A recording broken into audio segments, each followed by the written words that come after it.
আসসালামু আলাইকুম everyone, welcome to my channel.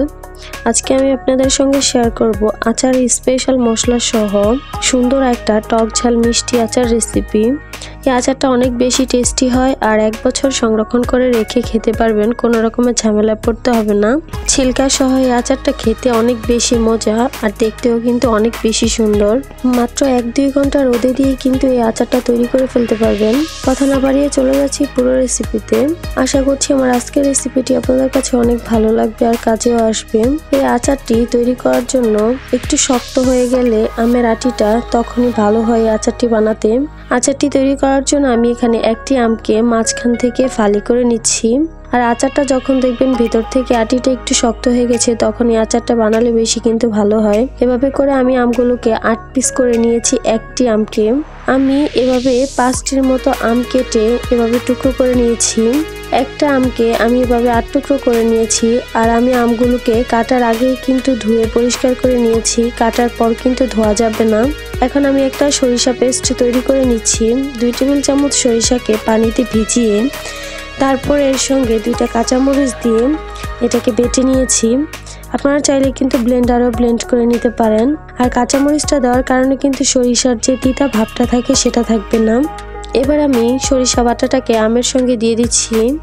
আর এর সঙ্গে দিয়ে দিচ্ছি 1/2 চা চামচ লাল মরিচের গুঁড়া, দিয়ে দিচ্ছি 1/2 চা চামচ হলুদের গুঁড়া, স্বাদ মতো দিয়ে দিচ্ছি লবণ। এখন আমি এই সব কিছুকে আমের সঙ্গে খুব ভালোভাবে মিশিয়ে নিচ্ছি। আমটা খুব ভালোভাবে মাখানো হয়ে গেলে এবার আমি একটা ছড়ানো ট্রেতে এগুলোকে রোদ্রে দিয়ে দিব। আমি এটার মধ্যে সবগুলো আমের টুকরো ছড়িয়ে সুন্দরভাবে দিয়ে দিচ্ছি। এবার আমি এটাকে 2 ঘন্টার মতো রোদ্রে রাখবো, এর বেশি রাখার প্রয়োজন নেই। আমের গায়ে যে পানিটা থাকে সেটা শুকিয়ে গেলেই হবে। কারো হাতে যদি রোদের ব্যবস্থা না থাকে তাহলে কিন্তু ফ্যানের নিচে দিয়েও কিন্তু এই আচারটা শুকিয়ে নেওয়া যাবে। এরই মাঝে আমি আমের আচারের জন্য একটা স্পেশাল মশলা বানিয়ে নিচ্ছি। আমি এখানে 1 টেবিল চামচ নিয়ে নিচ্ছি জিরা, 1 টেবিল চামচ 5 ফোড়ন, 1/2 চা চামচ নিয়ে নিচ্ছি মৌরি, 5 থেকে 6টির মতো দিয়ে দিচ্ছি শুকনা মরিচ। আপনারা চাইলে এখানে কিন্তু 1 টেবিল চামচ আস্ত ধনিয়াও নিতে পারেন, তবে আমার হাতের কাছে ছিল না তাই আমি দিতে পারিনি। এবার মশলাটাকে হালকা আছে একটু ভেজে নিচ্ছি। মশলাটা যখন নেড়েচেড়ে ভাজা হয়ে গেছে তারপর আমি এটাকে উঠিয়ে ব্লেন্ড করে নিব। আমি ব্লেন্ডার দিয়ে এটাকে একটু গুঁড়ো করে নিচ্ছি। আপনারা চাইলে এটাকে পাটায় পিষে নিতে পারেন, একদমই গুঁড়ো করার দরকার নেই। এরকম একটু দানাদার থাকলে কিন্তু আচারটা খেতে অনেক বেশি মজা লাগে। আমার এখানে রোদে শুকানো হয়ে গেছে আমটা, দেখতে পাচ্ছেন এখানে আমের গা থেকে পানিটা কিন্তু টেনে এসেছে। এবার আমি আচার বানাতে চলে যাব। এই আচারটা বানানোর জন্য চুলায় একটি প্যান বসিয়ে তাতে 1/2 কাপ দিয়ে দিচ্ছি সরিষার তেল। তেলটা কিছুটা গরম হয়ে আসলে এখন আমি এখানে দিয়ে দিচ্ছি 1/2 চা চামচ আস্ত 5 ফোড়ন। এরপর এখানে আমি দিয়ে দিচ্ছি 3 থেকে 4টির মতো রসুনের কোয়া, আর দিয়ে দিচ্ছি 3 থেকে 4টির মতো শুকনো মরিচ। রসুন আর শুকনো মরিচটাকে একটু 5 ফোড়নের সঙ্গে তেলের মধ্যে একটু ভেজে নিব। হালকা ভেজে নেওয়ার পর এবার এখানে আমি দিয়ে দিচ্ছি দারচিনি, তেজপাতা, এলাচ। আবার এই সবকিছুকে একটু নেড়েচেড়ে মিশিয়ে ভেজে নিচ্ছি। একটু নেড়েচেড়ে ভেজে নিয়ে এবার এখানে আমি দিয়ে দিব আমের টুকরোগুলো। আমি আমের টুকরোগুলো দিয়ে দেওয়ার পর সরিষার তেলের সঙ্গে কিছুক্ষণের জন্য আমের টুকরোগুলোকে ভেজে নিচ্ছি। এটা যেহেতু কাঁচা আম তাই আমের টুকরোগুলো সরিষার সঙ্গে ভেজে নিলে কিন্তু খেতে বেশি মজা লাগবে। একটু নেড়েচেড়ে ভেজে নিয়ে এবার এখানে আমি দিয়ে দিচ্ছি 1/4 কাপ সাদা সিরকা।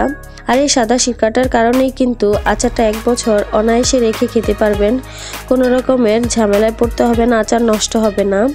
আর আজকের এই আচারের মধ্যে আমি কোনো রকমের পানি দিচ্ছি না, শুধুমাত্র সিরকাটা দিয়েই কিন্তু এই আচারটা আমি তৈরি করব। এবার এখানে আমি দিয়ে দিচ্ছি 1/2 কাপ গুড়, তবে আপনারা চাইলে গুড়ের পরিবর্তে এখানে চিনিও ব্যবহার করতে পারেন, তবে গুড়টা দিলে কালারটা অনেক বেশি সুন্দর আসে আর খেতে অনেক বেশি টেস্ট হয়। এবার আমি যে আগে থেকে মশলাটা তৈরি করে রেখেছিলাম সেখান থেকে 2 টেবিল চামচের মতো মশলা দিয়ে দিচ্ছি। এবার আমি আবারও সবকিছুকে একসঙ্গে মিশিয়ে নিচ্ছি। নাড়াচাড়া করে এবার আমি একটা ঢাকনা দিয়ে ঢেকে চুলার মিডিয়াম আঁচে জাল করব যতক্ষণ পর্যন্ত সুন্দর একটা কালার চলে আসবে। ঢাকনা দিয়ে ঢেকে এভাবে 5 থেকে 7 মিনিটের মতো জাল করব। দেখবেন খুব সুন্দর আমগুলো সিদ্ধ হয়ে গেছে আর আমের গা থেকে অনেকটা পানি ছেড়ে এসেছে। আর এই পানিটা থেকেই কিন্তু পুরোপুরি সিদ্ধ হয়ে যাবে আমের আচারটা। আমরা যেহেতু আচারটাকে 1 বছর সংরক্ষণ করব, তাই আমের গায়ের মধ্যে কোনো রকমের পানি রাখা যাবে না, একদমই শুকিয়ে ফেলতে হবে। এবার এই পর্যায়ে এখানে আমি দিয়ে দিচ্ছি স্বাদ মতো বিট লবণ। আর এই বিট লবণ দেওয়ার কারণেই কিন্তু আচারটা অনেক বেশি টেস্ট হয়। দেখতেই পাচ্ছেন আমার এখানে আচারটা খুব সুন্দর একটা কালার চলে এসেছে, আর আচারের গা থেকে পানিটাও কিন্তু শুকিয়ে গেছে। আমগুলো দেখতে কিন্তু একদমই সেদ্ধ হয়ে গেছে। এবার এখানে আমি যে আগে থেকে মশলাটা তৈরি করে রেখেছিলাম সেখান থেকে আরও 1 টেবিল চামচ মশলা দিয়ে দিচ্ছি। দেখতেই পাচ্ছেন আচারের মধ্যে এরকম সুন্দর একটা কালার চলে এসেছে, আর আমার এখানে আচারটা কিন্তু একদমই তৈরি হয়ে গেছে। এবারে আচারটাকে উঠিয়ে নিচ্ছি, তারপর আপনাদেরকে পরিবেশন করে দেখিয়ে দিচ্ছি। আচারটা পুরোপুরি ঠান্ডা হয়ে গেলে একটা কাচের বয়ামের মধ্যে রেখে 1 বছর সংরক্ষণ করে রেখে খেতে পারবেন। আশা করছি দেখে বুঝতে পারছেন আচারটা দেখতে কতটা সুন্দর হয়েছে। এটা দেখতে যেমন সুন্দর হয়েছে, খেতেও কিন্তু অনেক বেশি মজার হয়েছে।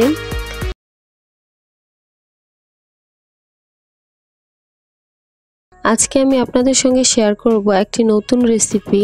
সেটা হচ্ছে কাঁচা আমের অনেক বেশি ইয়াম্মি স্বাদের একটি আচারের রেসিপি। আর আজকে আমি এই আচারটি তৈরি করব তেল ছাড়া, একদমই মশলায় ভরপুর, কোনো রকমের তেলের প্রয়োজন হবে না। আশা করি দেখেই বুঝতে পারছেন আচারটির কালারটা অনেক বেশি সুন্দর হয়েছে, আর খেতেও কিন্তু অনেক বেশি মজার হয়েছে। একদমই ঝামেলা নেই, একদম কম সময়ে আপনারা তৈরি করে নিতে পারবেন। চলুন তাহলে কথা না বাড়িয়ে চলে যাচ্ছি পুরো রেসিপিতে। এই আচারটা তৈরি করার জন্য প্রথমে আমি আমের খোসাটাকে ছাড়িয়ে আমগুলোকে টুকরো করে কেটে নিচ্ছি। একটা আমের স্লাইসকে আমি কয়েক টুকরো করে নিচ্ছি।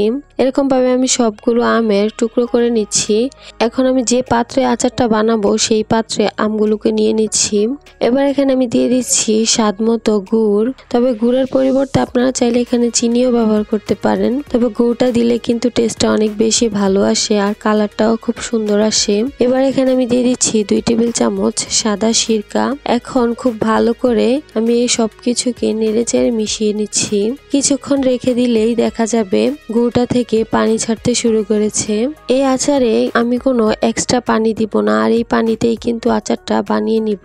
আচারের জন্য এখন আমি একটা স্পেশাল মশলা বানিয়ে নিচ্ছি। একটা পাত্রে নিয়ে নিচ্ছি 1 চা চামচ মৌরি, দিয়ে দিচ্ছি 1 চা চামচ জিরা, দিয়ে দিচ্ছি 1 চা চামচ 5 ফোড়ন, আর দিয়ে দিচ্ছি 1 চা চামচ কালো জিরা। তবে আপনারা কিন্তু 1 চা চামচ আস্ত ধনিয়াও ব্যবহার করতে পারেন। আমার হাতের কাছে ছিল না তাই আমি দিতে পারিনি।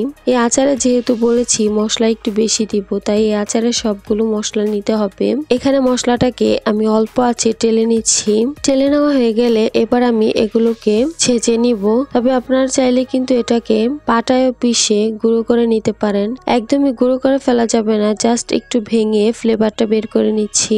অনেক বেশি গুঁড়ো করা যাবে না, হালকা একটু গুঁড়ো করে নিলেই কিন্তু মশলার ফ্লেভারটা খুব সুন্দরভাবে বের হয়ে যাবে। দেখতে পাচ্ছেন আমি ঠিক এরকম রেখেছি, আর এভাবে করলে কিন্তু আচারের মধ্যে টেস্টটা কিন্তু অনেক বেশি ভালো আসবে আর খেতে অনেক বেশি মজা লাগবে।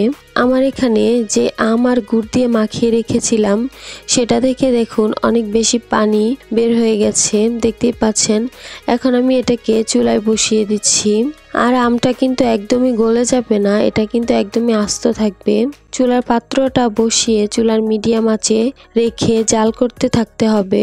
আচারটা যখন ফুটতে শুরু করবে তখন এখানে আমি দিয়ে দিব 1/2 চা চামচ লাল মরিচের গুঁড়া, যাতে করে কালারটা অনেক বেশি সুন্দর আসে। এবার এখানে আমি জাল করতে থাকবো। দেখতেই পাচ্ছেন আরো কিছুক্ষণ জাল করে নেওয়ার পর খুব সুন্দর একটা কালার চলে এসেছে। ঠিক এই পর্যায়ে এখন আমি এখানে দিয়ে দিব আগে থেকে যে মশলাটা তৈরি করে রেখেছিলাম সেটা। দেখতে পাচ্ছেন আমের টুকরোগুলো কিন্তু এখনো গলে যায়নি। আর এখানে আমি দিয়ে দিচ্ছি বিট লবণ স্বাদ মতো। আচারের মধ্যে কিন্তু বিট লবণ দিলে অনেক বেশি ভালো লাগে খেতে। এবার আমি সবকিছুকে নেড়ে চেড়ে খুব ভালোভাবে মিশিয়ে নিচ্ছি। তেল ছাড়া এই আচারটা বানানো প্রায় শেষের দিকে। আমি এই মশলাটা দিলে মনে হয় বেশি ভালো লাগে, তবে আপনারা চাইলে কিন্তু এই মশলাটা আরো কমিয়েও দিতে পারেন। তবে আমার কাছে মনে হয় মশলাটা বেশি দিলে বেশি খেতে মজা লাগে। দেখতেই পাচ্ছেন আমার এখানে খুব সুন্দর একটা আচারের কালার তৈরি হয়েছে, আর দেখতে অনেক বেশি অসাধারণ লাগছে। আমি এবার চুলা থেকে এটাকে নামিয়ে নিব। এখন ঝোলটা এই পর্যায়ে ঠিক এরকম আছে, তবে এটা ঠান্ডা হয়ে যাওয়ার পর কিন্তু ঝোলটা আরো টেনে নিবে। তো এই পর্যায়ে আমি চুলা থেকে আচারটাকে নামিয়ে নিচ্ছি। চুলা থেকে নামিয়ে এটাকে ঠান্ডা করে তারপর কোনো এয়ারটাইট বক্সে রেখে ফ্রিজের নর্মাল চেম্বারে রেখে খেতে পারবেন 1 বছর। এখন এই আচারটাকে আমি একটা বাটিতে ঢেলে পরিবেশন করে আপনাদেরকে দেখিয়ে দিচ্ছি। দেখতেই পাচ্ছেন কত সুন্দর হয়েছে কালারটা, খেতে তো অনেক বেশি ইয়াম্মি হয়েছে। দেখেই বোঝা যাচ্ছে এটা খেতে ঠিক কতটা মজা হবে। দেখেই তো নিলেন একদম কম সময় আর কম উপকরণে, একদম ঘরোয়া উপকরণে তৈরি হয়ে গেল কত সহজে আমের আচার। যাদের কাছে এরকম সহজ রেসিপি ভালো লাগে তারা আমার চ্যানেলটি সাবস্ক্রাইব করে রাখতে পারেন। আশা করছি আমার আজকের রেসিপিটা আপনাদের কাছে অনেক বেশি ভালো লেগেছে আর সহজ লেগেছে। আজকে এ পর্যন্তই। সবাই অনেক বেশি ভালো থাকবেন, সুস্থ থাকবেন। আল্লাহ হাফেজ।